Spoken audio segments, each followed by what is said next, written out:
strive to create parity and reciprocity in all relationships. There's a great Native American practice is that when you give somebody something, they give you something in return. And that's a really powerful and important dynamic, because what it does is it honors the relationship. It says that we're going to have a healthy relationship from the beginning, because if you give something to me, I'm going to give something back to you. In romantic relationships, business relationships, political relationships, all those kind of relationships, the fundamental dysfunction is when one side gives more than the other. When there is parity, then relationships work, period. That's the bottom line. Now, that parity doesn't have to be in the same realm. It doesn't have to be like money for money, or emotional support for emotional support, or let's keep it in the household. So in your own house, it doesn't have to be like, I do half the dishes, you do half the dishes, I make half the bed, you make half the bed, I do half the work, you do half the work. But it has to be a sum total of parity.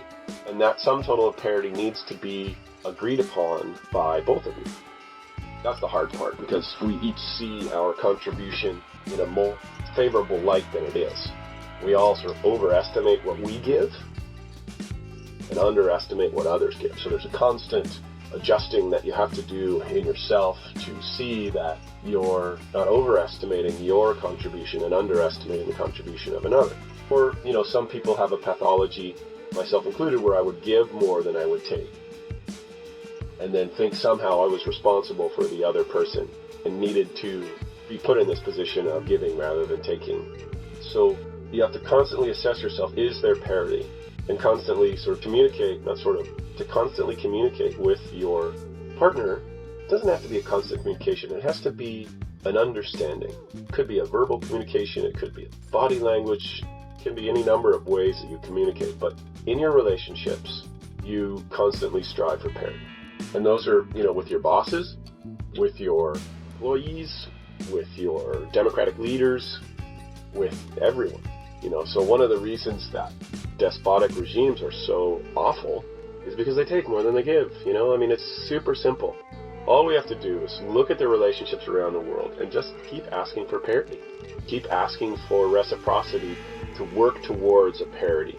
That's really it. You're never going to get there. It's an ideal which is unachievable because parity doesn't really exist, but you always at least work towards it. Quick digression. I'm not a fan of free trade, but I'm not a fan of trade wars either. What needs to happen is we need to have a fair playing field. We need to keep moving towards free and fair. So it should be both. It should be free and fair, instead of just these stupid ideas that free is all we need to focus on or that fair is all we need to focus on. It needs to be free and fair, so that, for example, if some countries have really bad environmental laws and they're exporting products to us very cheaply because they're polluting the atmosphere and the water and making the planet hotter, well, they need to pay for that in the overall calculation of the fairness of the trade. So we need to keep it free and open, but also calculate the costs of each level. It's incredibly complex because the Earth and people in the Earth is an incredibly complex system, but that's what has to happen. So basically the idea is don't fall for a false simplicity in order to deal with the inherent complexity of something. There are some things that can't be simplified. There are some things that can, but there's some things that can't. And so you need to just deal with that complexity and let it be. You have to interact with it. No one's trying to make computers less complex.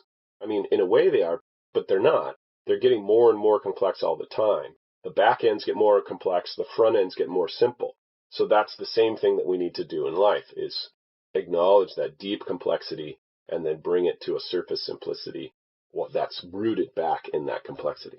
So the point of this section is the rule. Always seek reciprocity in every relationship and seek parity so that that reciprocity is equal in every relationship. Not in the same realm, but in the overall totality of the relationship.